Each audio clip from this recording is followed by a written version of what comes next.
Good morning, everybody. Welcome back to another exciting episode from Scrapyard Rescue. I know it's been like, I don't know, at least 2 weeks, maybe 3, since I did my last video. And if you watch that video, you could see why. We got over 3 feet of snow in 2 days, and everything I owned was buried under the snow. Well, today, past week or so, we've gotten some warm weather, some sunshine, a lot of rain. Yesterday we had a horrendous windstorm blew through, and somehow that really helped push the snow down. So I'm able to get to all 3 of my cars today. I can't drive them, can't go anywhere with them, but what I'm going to do is I want to start them all up. They haven't been started in, 3 months, something like that. So I want to just start them up, make sure they run good, everything's okay, nothing happened with them sitting. We had some pretty cold weather, down below 0 and stuff, so I just want to check and make sure everything is good. So what I'm going to do is we're going to just kind of go to a walkthrough with each car and fire it up, and hopefully the batteries are still good, and all that kind of stuff, and we'll just kind of go from there and hope for the best. And things are looking up. We're gonna get more snow. We can get snow in March pretty easy.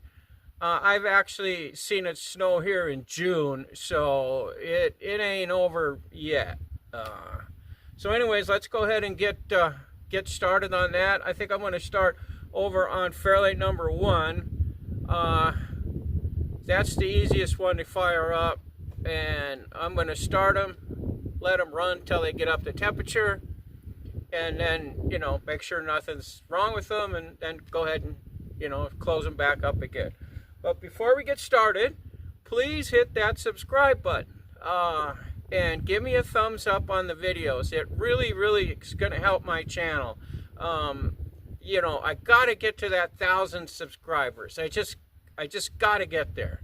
So if 87% it shows that people that click on my videos aren't subscribers. If I could get half of you guys to subscribe, that would be great. So anyways, let's go ahead and get going, and we'll get over on the other car and get them cranked up, and let's see what happens. Okay, we're in Fairlane number 1. The battery's up, which kind of surprising, but I'll take it. So let's see if this thing does anything.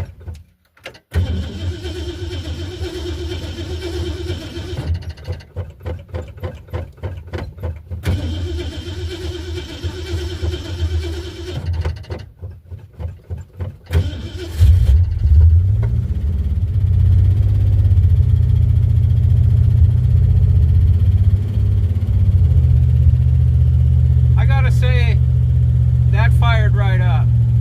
It's been sitting over a month in the snowbank, and it's just running as smooth as can be. I got about 15 volts on the voltmeter. Oil pressure's up to just climbing past 40.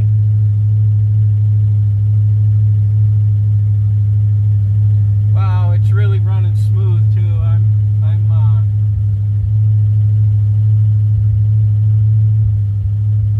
Well, I can't believe it. I really just can't believe it.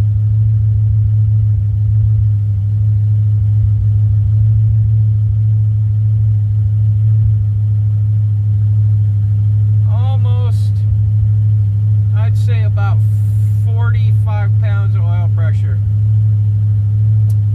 That seems to be just fine.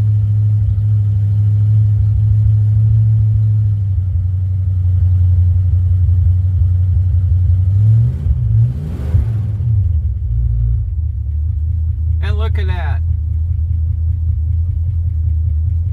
Idling at 800 RPMs. just as smooth as can be. Man, I can't believe really how good this motor is.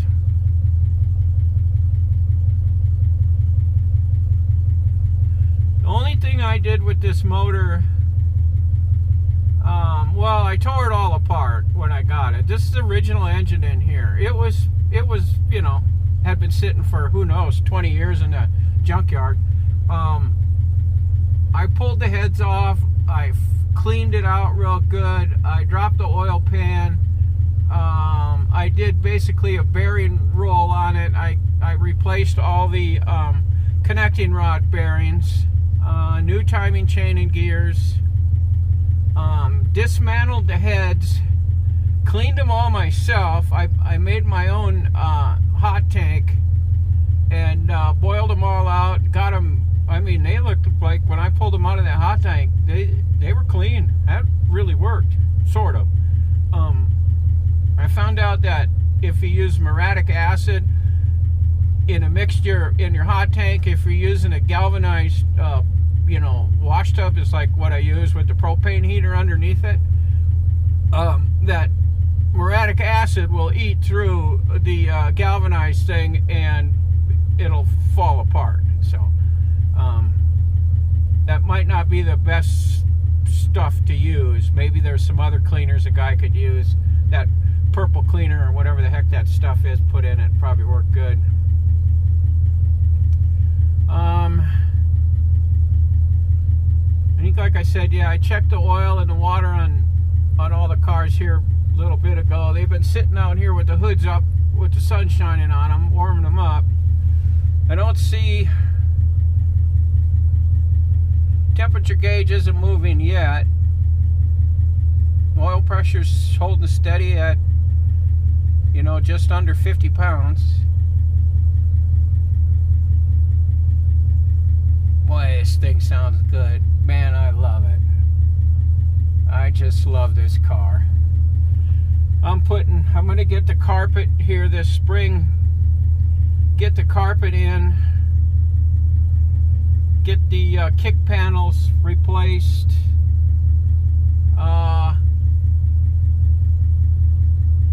Hopefully, eventually, I can get the seats reupholstered. I gotta try to find a better, someplace a little bit more reasonable. The only couple of places left that do upholstery in Klamath Falls want, well, a year ago I talked to them, they wanted $850 a seat back then, so they probably want $1,000 now. I don't know, but I'm not gonna, it's gonna be a long time before I got $1,000 I can put in each seat. I'm gonna put a different hood back on this car. Now that I got those new bumpers and put on here and got those black painted ones off, the car looks so good with those bumpers that I decided I don't want it to have the hot roddy look, you know. I just want it to be like stock and just as close to being really perfect as I can get it. So I'm going to take this hood off and take the other hood I got. I've already started working on it. I got it all sanded down and primed and the underneath side painted. I'm going to go ahead and paint that hood, replace this one, and I have the correct hood emblem for this car and the other car. I have two of them. This hood wouldn't take the correct emblem because the hole in the hood, somebody drilled it out. They put a different emblem in it. That's why this car doesn't have a front emblem. I just got that little button in that hole. And I had a guy that wanted to buy this hood, but the shipping on it is just crazy on this stuff. You know, I got the fenders and the doors for that sport coupe I bought, and an extra hood. I'd like to sell all that stuff, but you're gonna probably have to come and get it if you want it. It was $450 to ship the hood from Oregon to Missouri. You know, I don't know. Oh, there the heat gauge is going up. don't think it'll go up much. It's at about, let's see, 100, 110, 1. That's probably one. It's probably at about 120 right now. I can see the needle moving a little.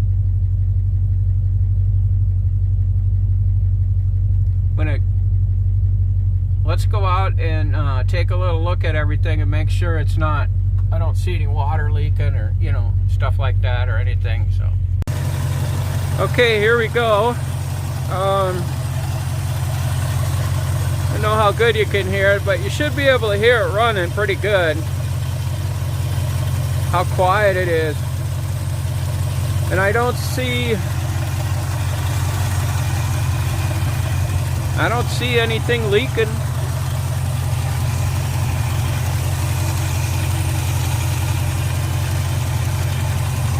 Looks so, wait a minute, what's that?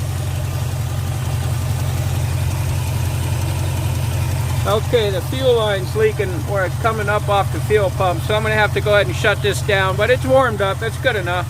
It works fine, so we'll just move on to another one. Alright, we're in the Pinto. Give it a little gas, neutral. Batteries pretty close to 12 volts. Let's see what happens. Come on, baby, start.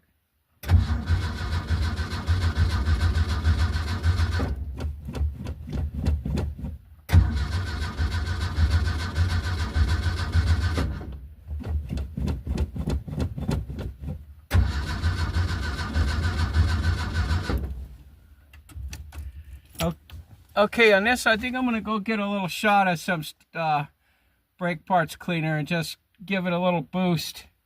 The batteries,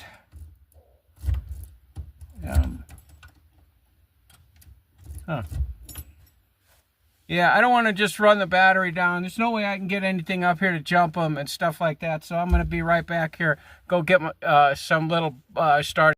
Okay, gave it a little shot of some juice there. Let's see if that helps. Come on, baby. There it goes. Yoo-hoo. Oh boy, this thing runs smooth too. Oil pressure's flying.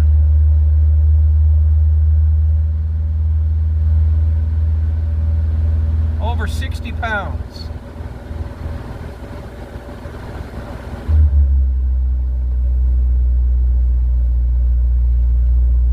Charging 14 volts.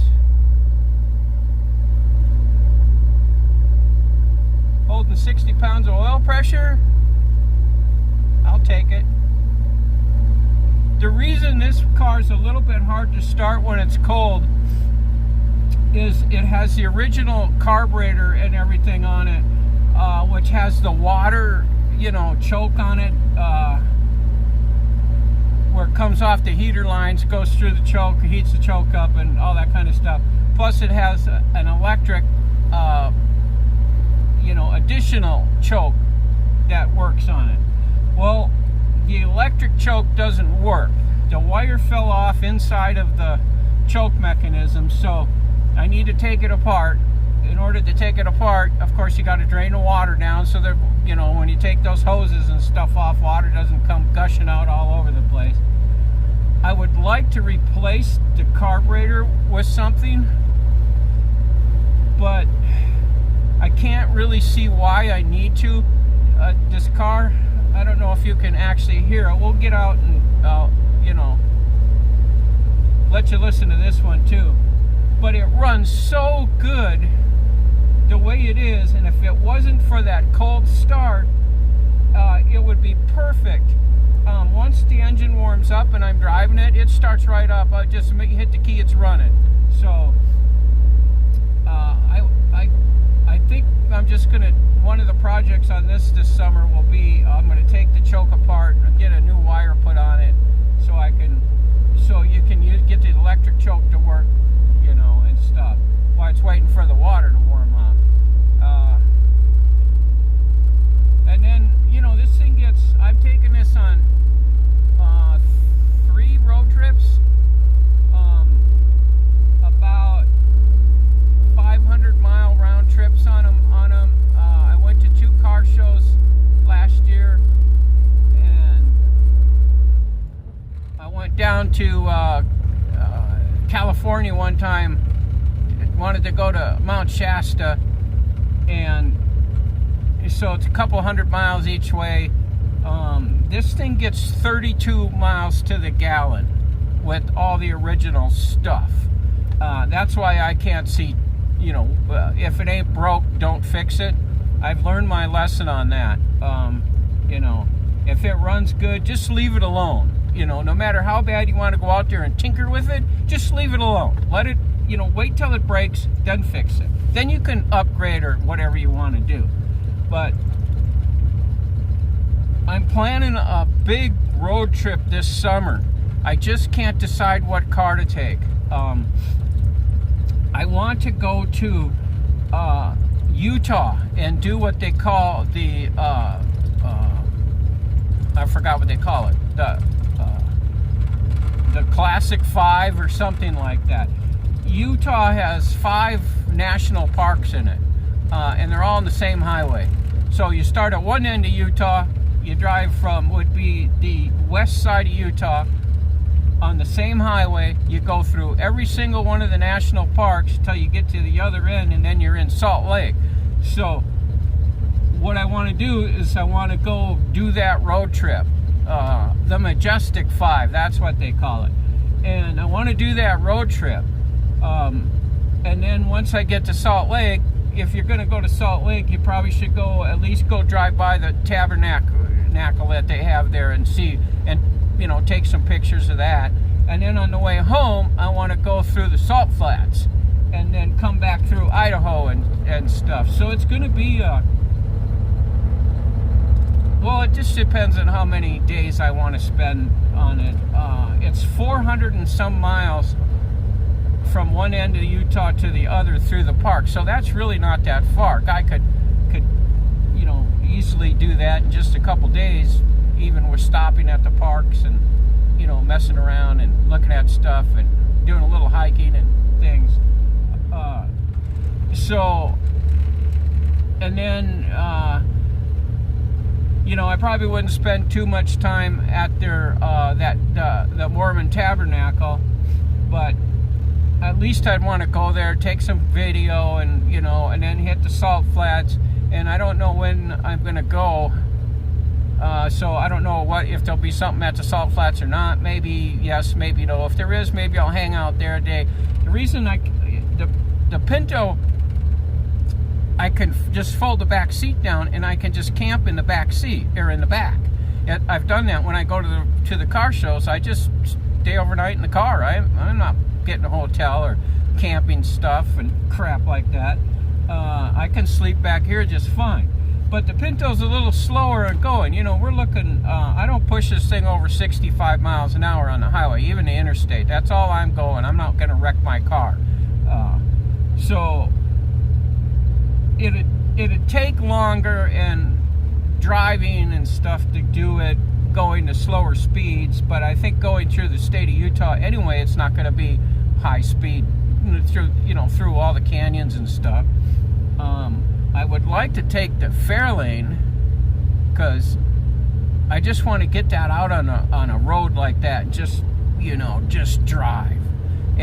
But I'd have to bring some camping gear with that, a tent, and all that kind of stuff. It's not really big enough to sleep in the back seat. I could, I guess I could sleep in the back seat. I'm not very tall, so I'd fit back in there and do that. Just take the Fairlane, because I haven't taken it on a road trip yet. So, all right, well, we're just sitting here at a nice idle. Oil pressure is still holding over 50 pounds.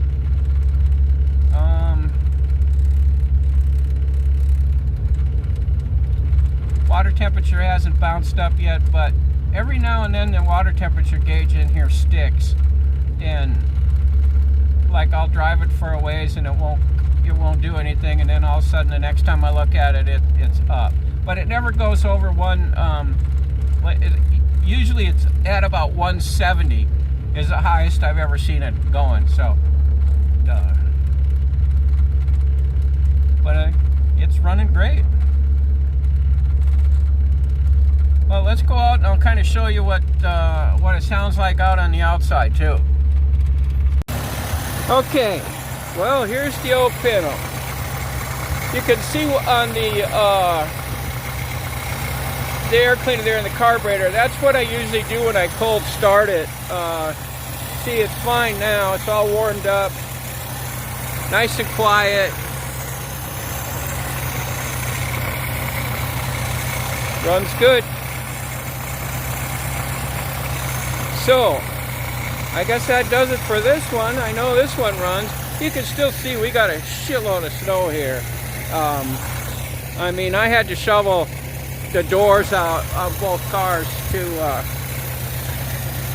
get the doors open. Okay, let's move on to fairlane number 2. Okay guys, on this one, I'm going to keep the camera a little ways over there. This is a little bit harder to get this thing running. It starts okay, but the carburetor on it's a piece of shit. It's one of them Chinese ones that I just use to get these things running, and then once I get them running and figure that they're all, you know, pretty good, I'm just going to buy a Holly and put on here. It's like I did on the other car, and then that takes care of that. This thing doesn't want to run very good until the idle gets way up on it, which reminds me I got to go grab a screwdriver.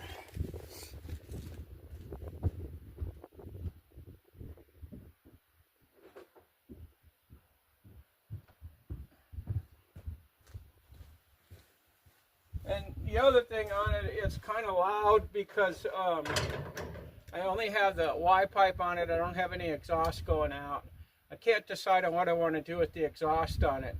If I should just go with the single pipe, put a glass pack on it, and run a tailpipe out, that would be the least expensive route to go. I could have them cut the Y pipe off down there and run duals out with, like on the other car. Or what I would like to do, it's just been one of my things forever, is to have a car with side pipes on it. And I thought, you know, this would kind of look pretty cool with a set of side pipes on it. So I gotta make up my mind. And the side pipes aren't that expensive. I can get them for the same price of what it would cost to run a dual exhaust system out the back of this thing if I take it to the muffler shop. I already talked to the guy if he could hook the side pipes up. He said, yeah, no problem, just bring them in, we'll put them all on for you. So and the guy's a really good guy. So I gotta make up my mind. But anyways, let's go ahead and see if this will crank. I have to run it off of a gas can because I don't have the gas tank in the car yet. I have the tank. It needs to be repaired. That's no problem. I'll take it to the radiator shop and he'll boil it out, clean it, braise it all up, test it, and it'll be just fine. But I don't want to put it in yet because I have to weld the trunk pan in. I don't want a gas tank in there when I'm trying to get the trunk pan, you know, welded in and stuff like that. So I gotta wait. Once I get that in, then I'll put the gas tank in and we'll be fine. So I just run it off this can. It's not going anywhere yet anyway. So let's go ahead and see if it fires. This one fires off.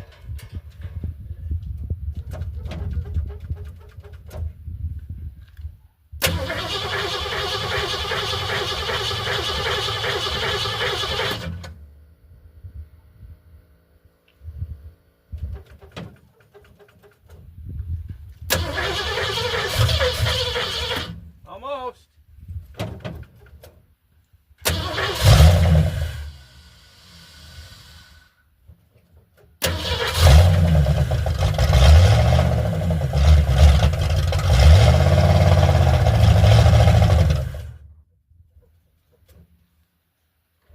See, that's the problem with this carburetor.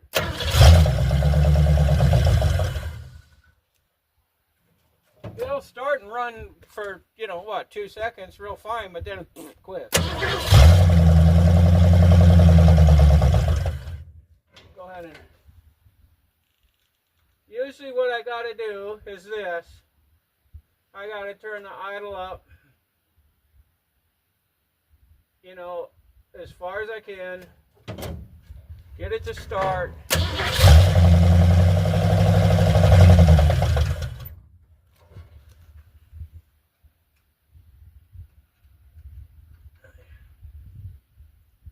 That's about as far as it goes, so...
Dang it.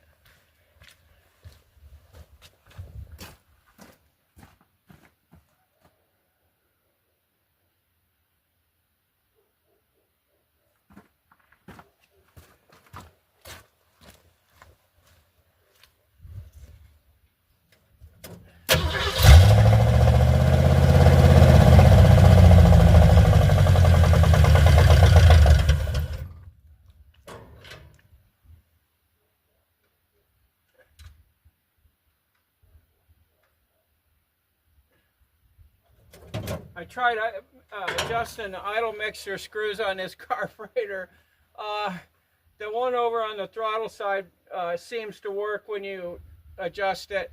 The other one over here on the choke side, it doesn't do shit. Doesn't matter if you screw it all the way in or whatever. It doesn't do anything. So that's why I have trouble with this, getting it warmed up and stuff. You know, it's like I said, it's just Chinese crap, so you can't expect anything more.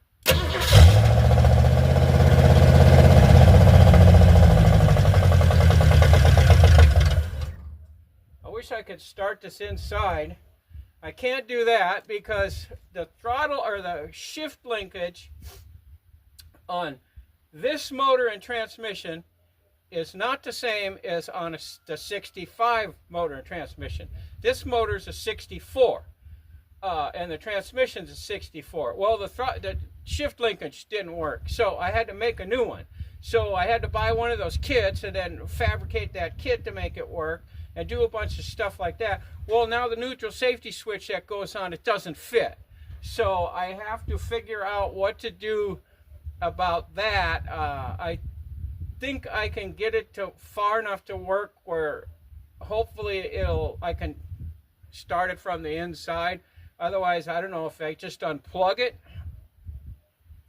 if it'll start from the inside. I got the throttle linkage all fixed. I got the linkage finally from a fellow up in Canada. So it works perfect. I just can't start it inside and use the gas inside. I have to keep doing this till it warms up.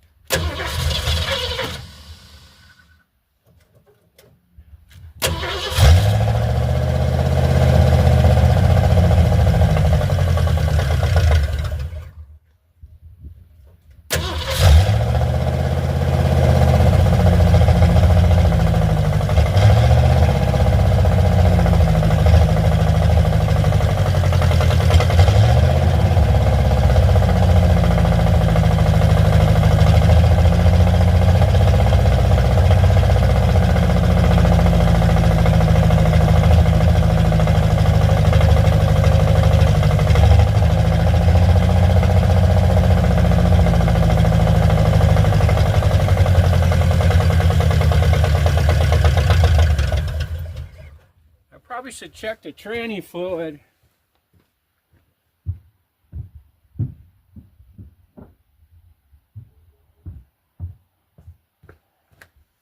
This rebuilt transmission I got in here leaks, so, you know.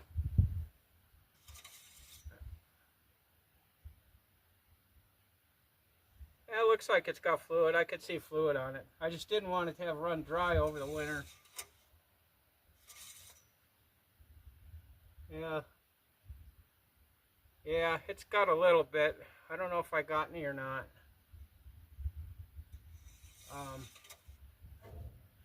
I hate to run it too much without the fluid in it.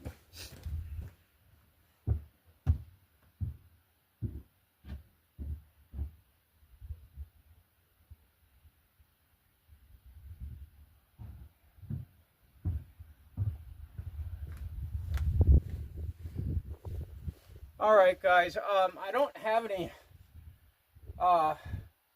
Type F fluid on the shelf. I'd have to go get some, and I already made a trip down to the store to get gas. I don't want to run it. It's just barely touching the bottom of the stick. I don't want to run it and wreck something. So you see that it does run. It's been sitting all winter. I got to get that freaking carburetor replaced. And then, you know, it'll be okay after that. But we're getting there on it. Spring's coming. Warm days. I don't really have any stuff I can do. I'd have to order parts or something. I should just break down and order that damn carburetor, and get it so I can just fire it up and it'll just sit there and idle like the other car. That's what I really need to do. But anyways, I'm going to go ahead and not do any more on this. Good Lord, if something happened to the transmission, I'd have to jump off a bridge or something. Let's just go ahead and quit with this.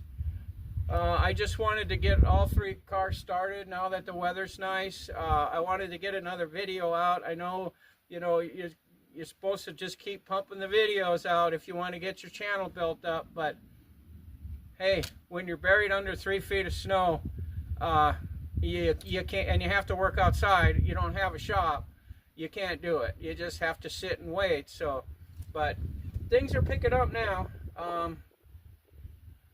I need to get tires on this. You know, there's all kinds of stuff. It's a never-ending battle when you got, you know, cars. So anyways, let's just go ahead and end the video here. Now be sure to subscribe. Please do that for me. Just do it right now. It doesn't cost anything, and you know, nothing. It's just helps my channel out. So go ahead and do that if you would, please. And with that, hopefully maybe we can start getting a video out at least once a week again. Maybe nothing real special, but at least something to let everybody know I'm still alive. So anyways, with that, guys, as always, thanks for watching.